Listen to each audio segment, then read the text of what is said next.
José Cordeiro is one of the most enthusiastic people in the longevity industry. He is an engineer, economist, futurist, and transhumanist who has worked on different areas including economic development, international relations, Latin America, the European Union, monetary policy, energy trends, cryonics, and longevity. Mr. José Cordeiro studied at the MIT in Cambridge, USA, where he received his Bachelor of Science and Master of Science degrees in mechanical engineering with a minor in economics and languages. His thesis consisted of dynamic modeling for NASA Freedom Space Station, the International Space Station of today.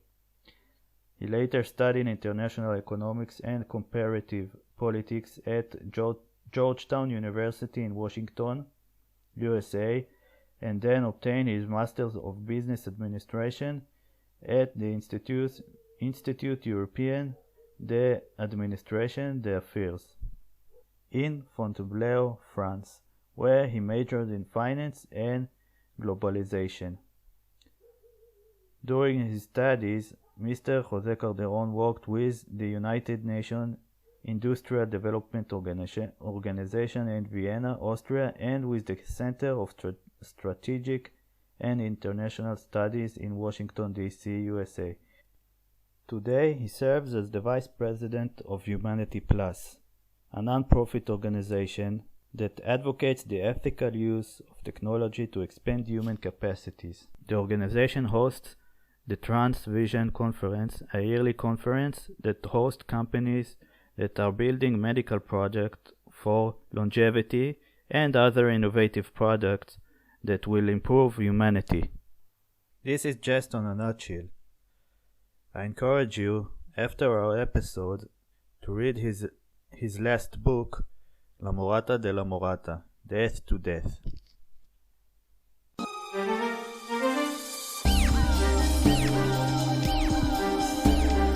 Welcome to the Rise of the Ageless Starman. If you are an investor, a scientist, or an entrepreneur, please join us as we discuss about today's innovation and tomorrow's creation. Together we are here to find out how to make humans creative and vital at any age. Jose, thank you for joining me to my podcast today. You are one of the most enthusiastic people today about longevity, and we can feel your energy in the space, in the social networks, and I'm very happy you came because you are you have a lot of experience not only in medical science but in the whole range of technological progress, and it means that your point of view is very important from a wide perspective to what's going on. Thank you. Thanks to you. Happy to be here and with all your public. So I will start by asking you, how did you get to the topic of curing death? Was it a will, or you saw the opportunity in the technological progress and you said, you know what, if it's possible, let's do it? Yeah, it was a slow transition. I have always been a futurist. I am an engineer from MIT, and we always talk about the future technologies. But even talking about immortality or indefinite lifespans was a bit radical for me. Until about 20 years ago, at the turn of the century, when I heard about Aubrey de Grey began talking about indefinite lifespans and rejuvenation. And so I got very, very interested. And at the same time, a few years later, my father died. When he died, death is horrible, especially of your father, your family members. So I began to research more into it. And then I discovered that it was really possible that technology was advancing exponentially, also in biotechnology and medicine, and that we soon should be able to control aging and even better to reverse the aging process. And after that, I became totally devoted, totally convinced about it. And I am following the sector, investing in the sector, writing about the sector, talking about longevity. You're talking about death to death, but many people, even in the longevity space, are having a concern that death has a psychological effect that we need in order to live. And they have a concern that we can't predict what will happen if we will get rid out of it. So what do you have to say to those people?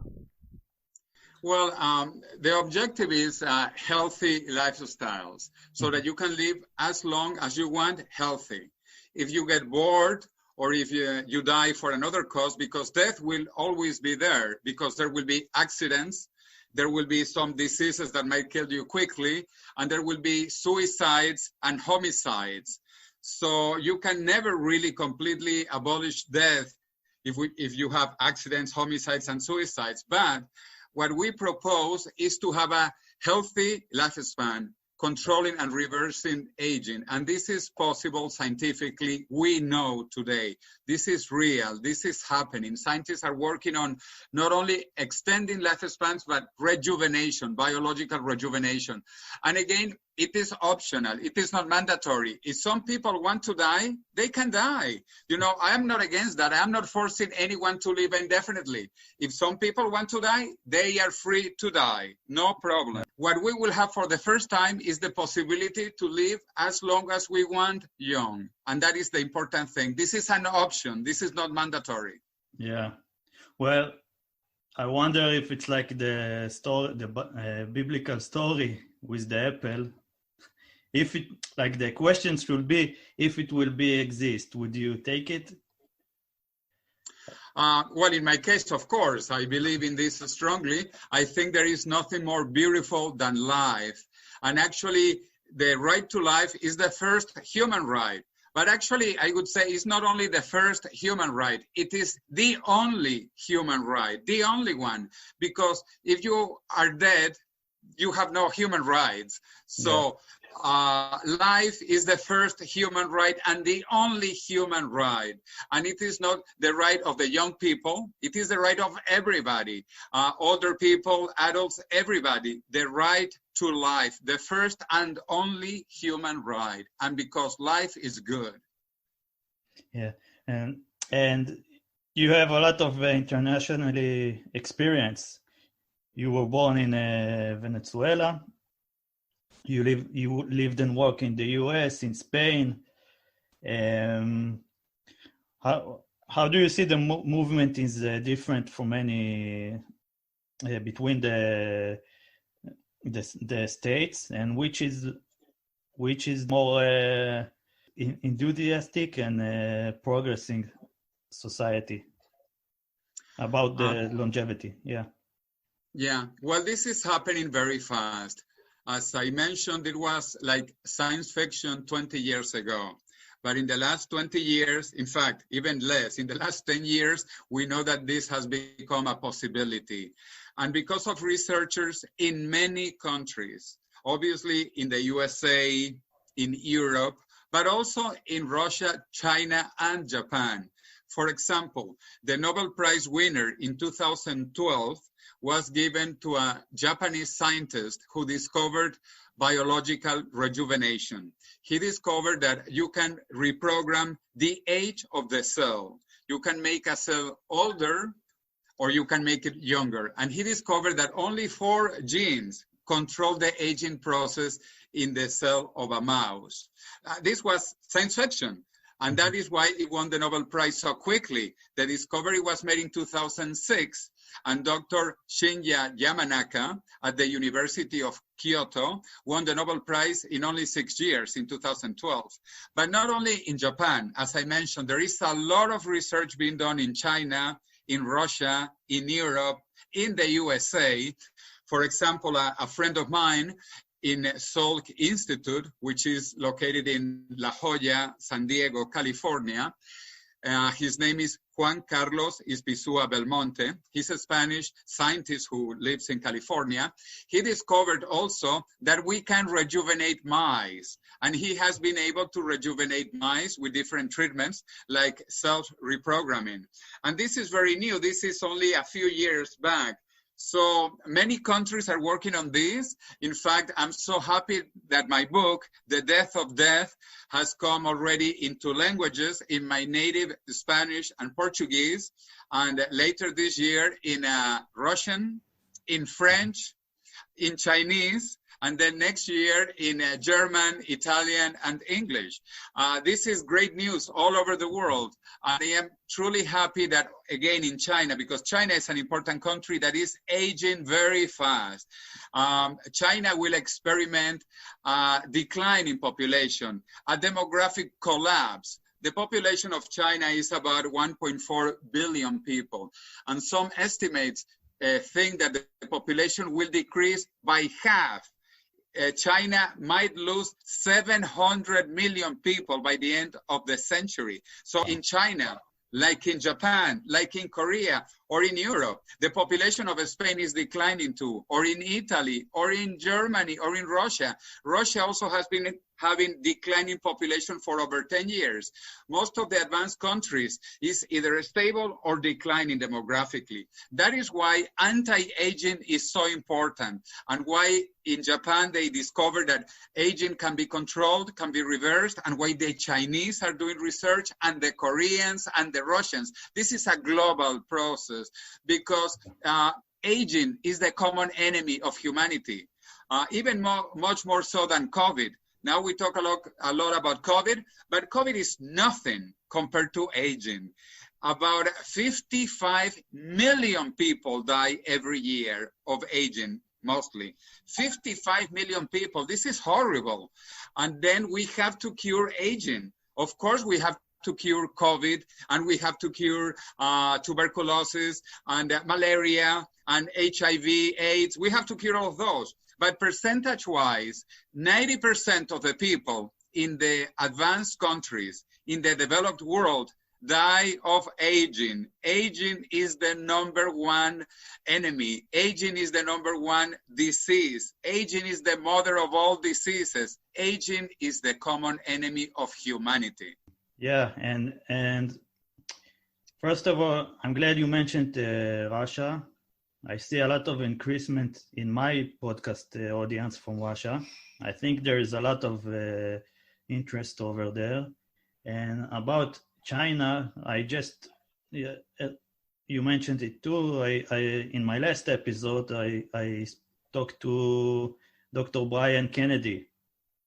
He was the Buck Institute CEO and president, and now he works in Singapore, and he has experience in China itself.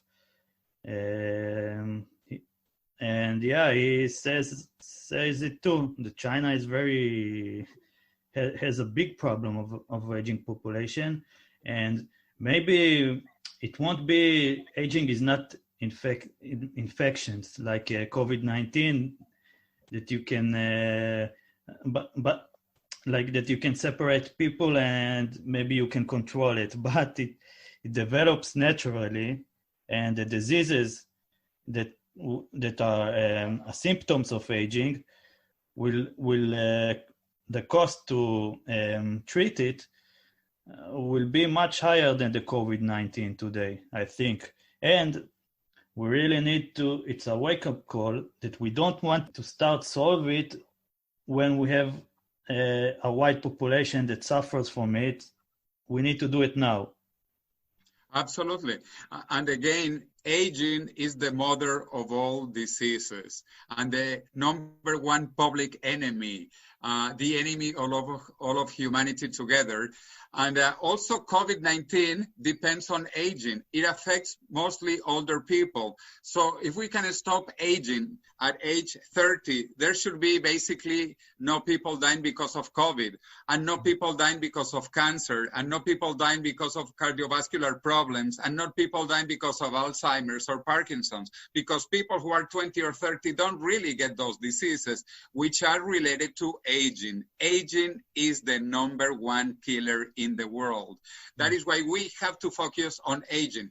And you mentioned Brian Kennedy, who is also a friend, who is now, in fact, in Singapore. And he moved to Singapore from California because he sees a very different mentality in Asia.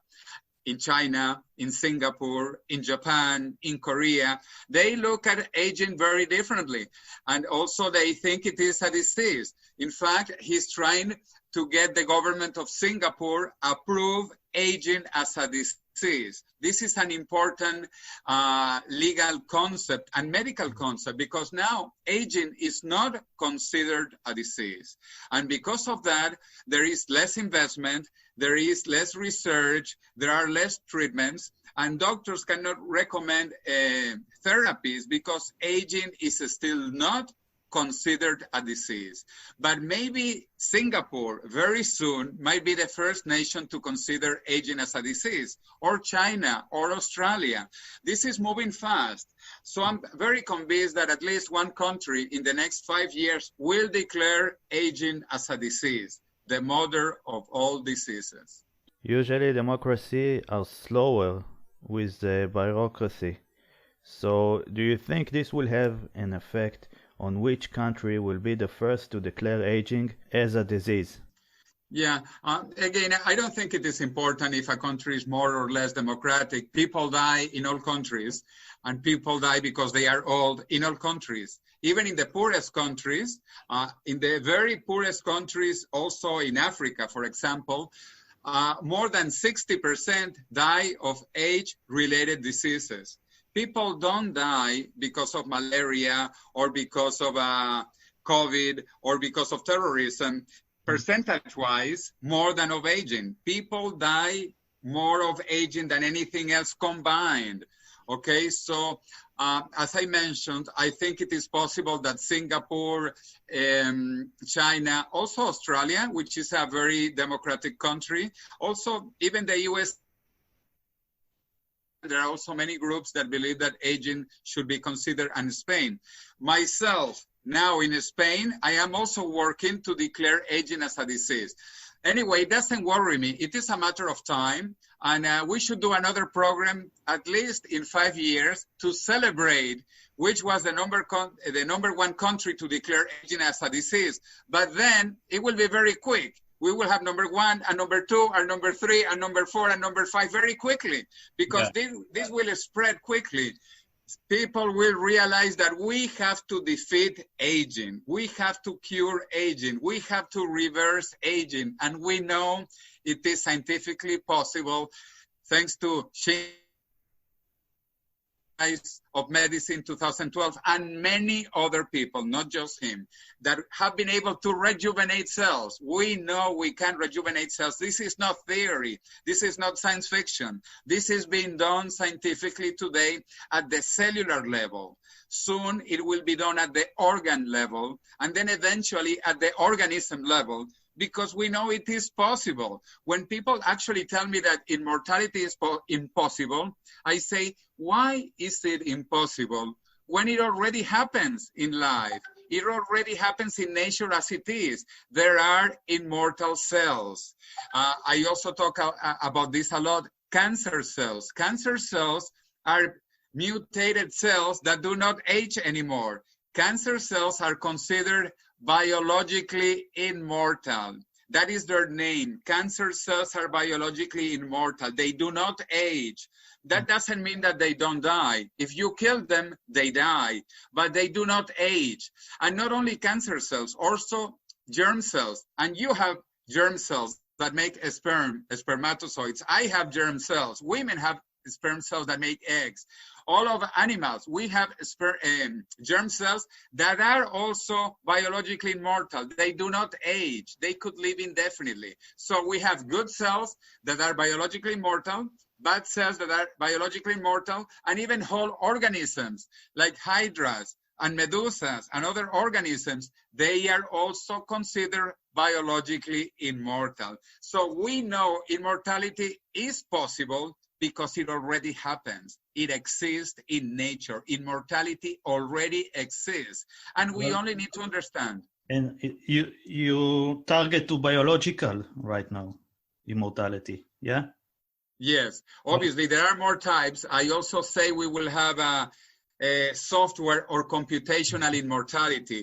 We will be able to read our minds, to copy our thoughts, to upload our brains into the cloud, into the internet. That would give us another type of immortality, in fact. How do you think this will feel like to upload your identity? Well, what will I feel? It's a little bit abstract concept. Yeah, well, we don't know, but it is scientifically possible. In fact, famous entrepreneur Elon Musk, he's working on a company called Neuralink, the links to the neuron to the cloud, and he's doing right now experiments with animals, and in 2021, next year, he will be doing experiments with humans to connect our brains to the internet. So we will actually have all the knowledge of the world in our brain connected to internet continuously. You will have Wikipedia in your brain. You will have Google in your brain. So I don't know how it will feel, but also I don't remember how it was before computers, or how it was before mobile phones, or how it was before airplanes, or before telephones, or before many other technologies. We get accustomed to technologies, and these technologies are for the improvement of humanity. Yeah. It's not only like there's a it's not only the knowledge, like skills. Like, I mean, if you can download I know it's very advanced, yes, and let's cure first the biological problem. But like, if you can download skills like play like Messi or Ronaldo, it will be weird. But yeah, it is like in the movie Matrix. In Matrix, you can download or upload, if you want to call it that way, all knowledge. You can learn karate, uploading information, and read books, and communicate much faster. I believe, in fact, we will have telepathy very soon. In 10, 20 years at the latest, we will communicate telepathically from my brain to your brain. It will be very fast, very efficient communication, because right now it is very slow. Talking is a very slow way of communicating. It's very inefficient, slow, and narrow bandwidth, very narrow bandwidth. When I communicate my thoughts from my brain to your brain, this message could take 1 second. It would go completely from my brain to your brain. This is telepathy that also we believe is possible. But anyway, this is on the non-biological side. Yeah. At the biological level, again, it is important that we will reverse aging. Yeah, and the conference, Madrid Vision, about biological aging, yeah, treatments. Yeah, every year I organize a big event in Madrid where I am currently living, and I call this Transvision. It's based on the transhumanist ideas. I am also the vice president of Humanity Plus, the vice chair of the World Transhumanist Association, and I organize an event about that here. I have had many top scientists and also robots. Sophia, the humanoid robot, he also came to Spain last year, and she spoke in the 4 official languages of Spain that no Spanish person speaks. She spoke in Catalan, in Basque, in Galician, and in Castilian. And really no human speaks those languages. And also she spoke in Chinese, in Russian, and in English. So for a robot, it's very easy to speak in any language. Anyway, so we have sessions on artificial intelligence, on robotics, on space travel, especially 2020 is the year of Mars. already 3 missions going to Mars this summer. And then longevity, rejuvenation, biotechnology, and medicine. So we cover all the future technologies. And I hope you can come. Just Google Transvision Madrid. And it's going to be a big event. Some of the speakers invited this year are again Aubrey de Grey, that talks about longevity, and Ray Kurzweil, who is a very good friend from MIT, the Massachusetts Institute of Technology, and he's also the founder of Singularity University, and currently he's also Director of Engineering at Google in Silicon Valley. He will also talk about his new book, which is called The Singularity is Nearer. It is nearer, closer and closer. Ray is talking about the year 2045 as a shifting point where technological innovation will move so fast that it will be hard to track or even understand what's going on. Some say 2029 will be the shifting point, but with what you see today, are we really moving fast as expected to reach this prediction? Well, actually, Ray has been always talking consistently about 2 dates. He gives 2 dates. One is 2029, and the other one is 2045, for different happenings, different achievements, accomplishments. In 2029, we should pass the Alan Turing test. This is a test created by Alan Turing, the British scientist on artificial intelligence, that he said that very soon, at some point close in the future, you will not be able to know if you are talking to a human or to a machine. And Ray Kurzweil says that that will happen by 2029. And I am totally convinced it might happen even before, maybe only in 5 years. We already have Siri from Apple, and Cortana from Microsoft, and also Google and Amazon Alexa. They have all of these projects of artificial intelligence, and they are improving exponentially. This is the important idea. They are not changing linearly. They are improving exponentially. That is why I think it is truly possible that by 2029, we will pass the Alan Turing test, and you will not know if you are talking to a machine or to a human. In fact, do you know I am a real human? I might not be human, okay? I know. Well, I can feel by the way you respond to my context.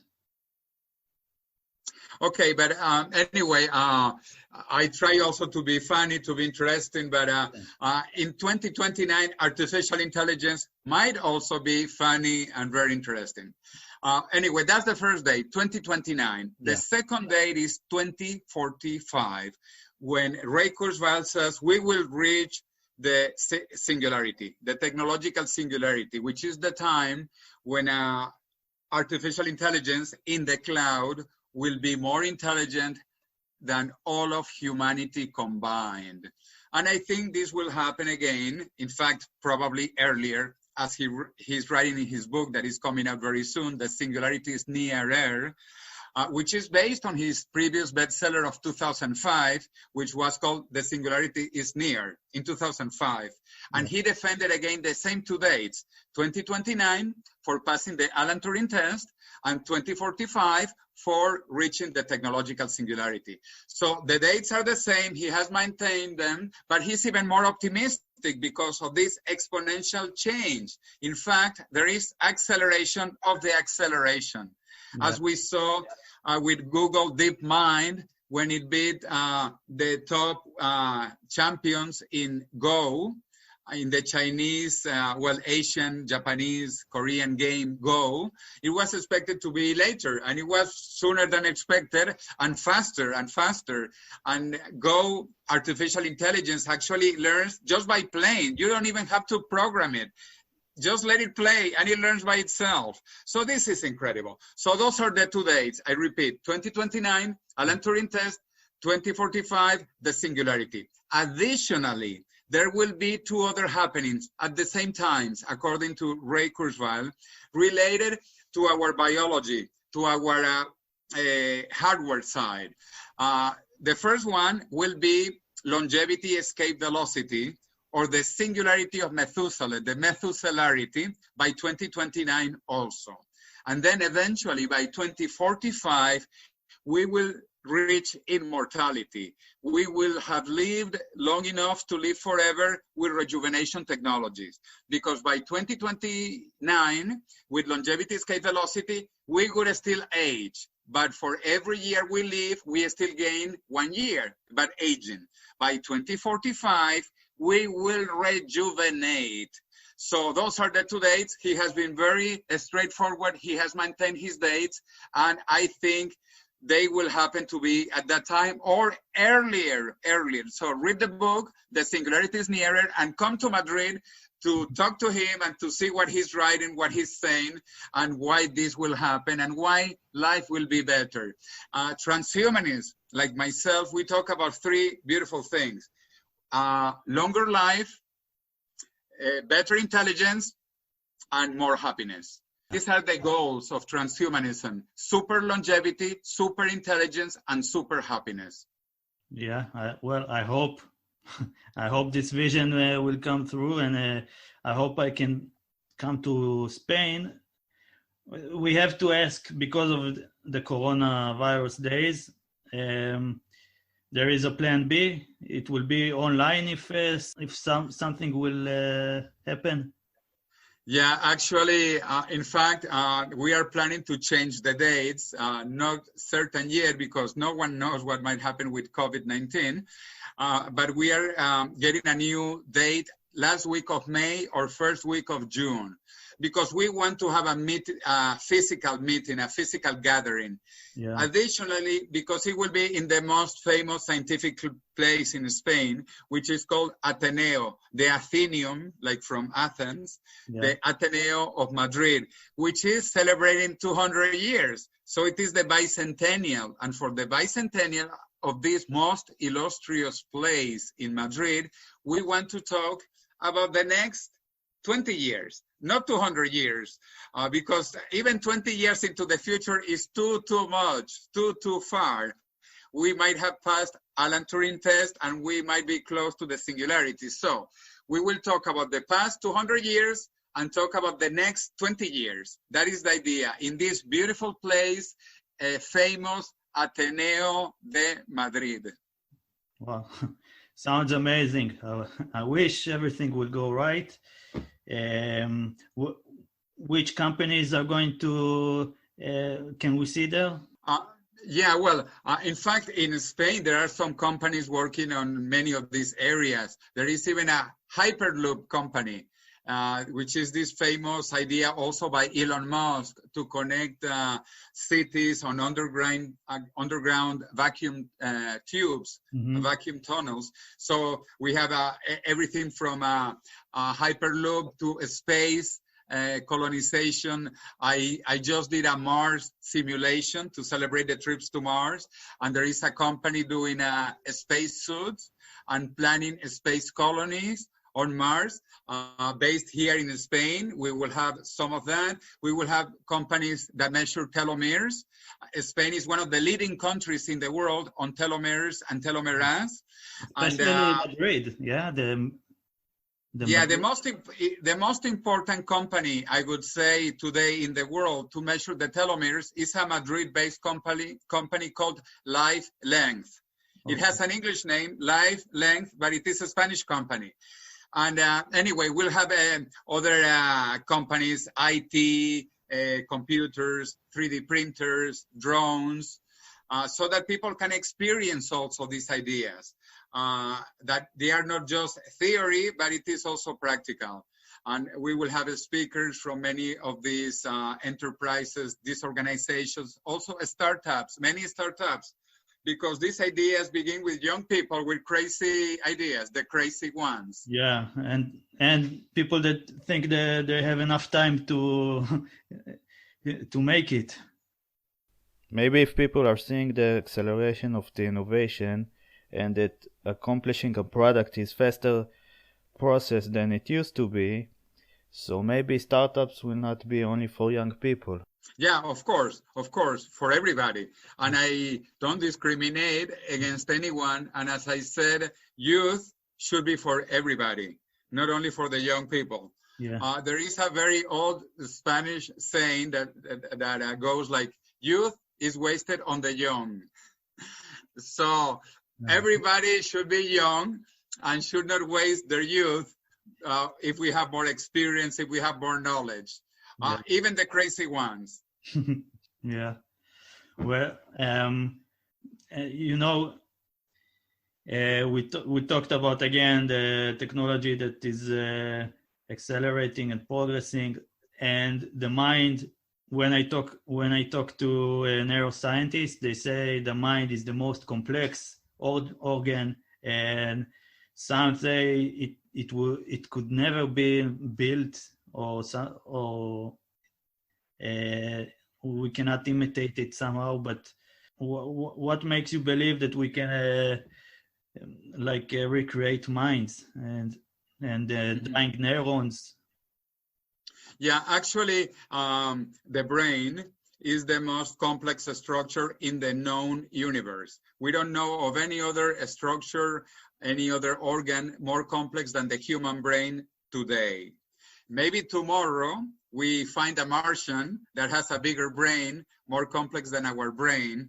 But until we find that Martian or ET extraterrestrial, this little thing, our brain, is the most complex structure in the known universe. However, it is not that complex. It really is not that complex. And the human brain evolved from the brain of other animals, of other apes, other simians.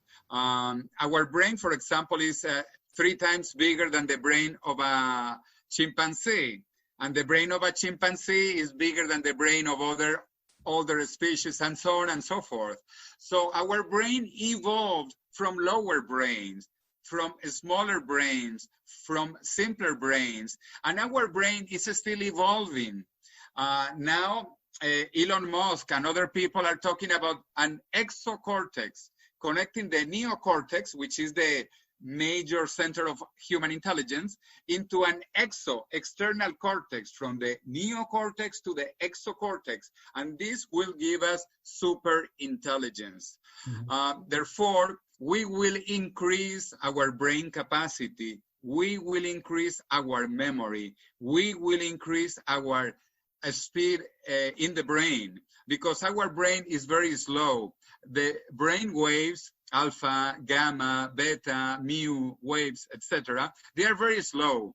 They function at 1 hertz, 1 revolution per second, 10 hertz, even very fast, 100 hertz, while electronics works in gigahertz. So computers are millions of times faster than our brains. So imagine when we connect our brains to the internet, to the network, we will have very fast brains, very easily connected, that exchange information very fast, and basically with unlimited memory. This is important because we have a limited memory and we forget things. Imagine if you could always remember everything somewhere in your brain or in the cloud, in the exocortex, and then you could Google it. You could Google in your brain what you did last year, what you were wearing 2 years ago, where you were eating, which movie you saw, who was your friend 10 years ago, etc., etc. So all of this will be possible because we will be enhancing our brains biologically and non-biologically, which is growing faster because the non-biological part grows faster and changes faster. The biological part takes very long to change, to evolve. It might take millions of years for our biology to change, but not for electronics, not for the non-biological part. Yeah, and can electronics be intervention that is not needed without a biological intervention, and can do the work that some biological treatment has done only with electricity? Yes, we will design some intelligent systems that evolve. As I mentioned, Google DeepMind Go player learns by itself.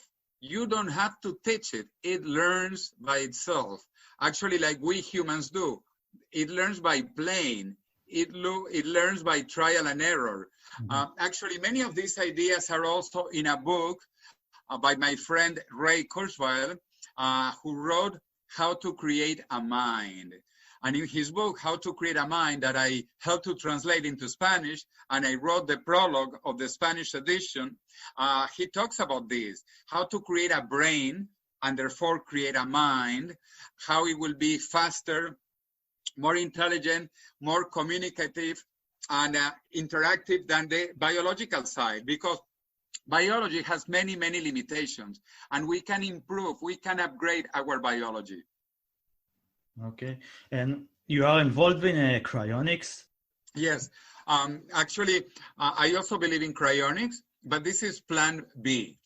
Plan A is not to die, but if you die, you have plan B, which is cryonics suspension. This technique was basically invented in the 1960s. So there have been over half a century of people who are cryonically suspended. It is not frozen, and it is not even vitrified. I like to say cryonically suspended because they are like in suspended animation. They are a very low temperature, the temperature of liquid nitrogen, which is minus 196 degrees Celsius, negative below zero. And at that temperature, basically, there is no biological movement. There is no chemical interaction. So you can stay there indefinitely forever at the same condition. Anyway, so we know that this works because there are many humans who were actually cryonically suspended in vitro fertilization. Either the sperm, the eggs, or the embryos are cryonically suspended. They are frozen in a way, one part of them, or the embryo, or the sperm, the eggs, and then they are brought back to life. So we know it works. And I think in the oldest case, an embryo was frozen for almost 30 years before it was brought back to life. And these people actually are alive today. They grew up, even though they were frozen when they were very small humans, very, very small. Yeah. So we know that this works theoretically. And actually, I have suspended the first Spanish person in the peninsula, in the Iberian Peninsula in 2016. Right now, we have 3 people from Spain who are cryonically suspended, and in many other countries. Overall, in the world, there are probably around 500 people already who are cryonically suspended, and there are hundreds, actually thousands more, at least 3,000 more, waiting to be cryonically suspended when the time comes for them. Yeah, and again, like I can imagine it with organs, but that it can work. But again, with the mind and memories, what are the experts saying about the mind and memory? How can you store it and rejuvenate it after you? Like it's a little bit like you return to life and you remember everything. This is how it's supposed to be. You have the same identity. Well, you will have basically the last identity you had. Well, first of all of that is in my book, The Death of Death. Yes, so you have to read my book, The Death of Death. And the audience has to read. Yeah. Absolutely. Right now it's in 5 languages, as I said: Spanish, Portuguese, French, Russian, and Chinese, and coming soon in German, Italian, and English. Anyway, I'll give you the answer. When you go to sleep every night, basically you are in a different state. So when you wake up the following day, you probably still have your memories, even though you are even not the same person. Some of your neurons are not the same. Some of your cells are not the same, but you still have the memories. So just like you go to sleep and wake up and you have your memories, it can be done also in a longer time frame. Experiments have been done with worms, for example. There are some tiny, tiny worms called C. elegans, and these are typical animals for biology, experimental model animals, and scientists actually have trained them with the Pavlov reflex. If you know the Pavlov reflex, Pavlov was a Russian scientist that trained dogs that when there was a bell, ringing a bell, they would begin to salivate because they were expecting food. They brought food with the bell, so they learned that, they were trained, they were conditioned. This is the Pavlov reflex.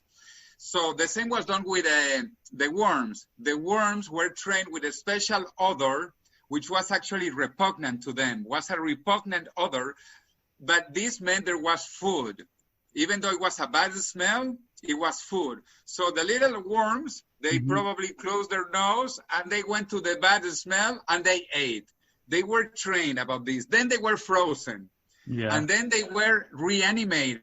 This can be done with small animals, as I said, like these worms, or with a sperm, or with eggs, or with embryos. We know this works. Anyway, so the worms were reanimated, and then they were given this same horrible smell. And what do you think the worms did? They went rushing after this smell to have breakfast. Wow, this is impressive. Not only did they remember that, but also they had sex later, and they had little worms. So they were in reproductive mode, even though they had been frozen for many worm lives. During many worm equivalent lives, they were frozen, but they still had appetite, they liked their food, they remembered their food, and they were in perfect sexual condition after being frozen, okay? So we know this works even with complete small animals. This is surprising for me. Like,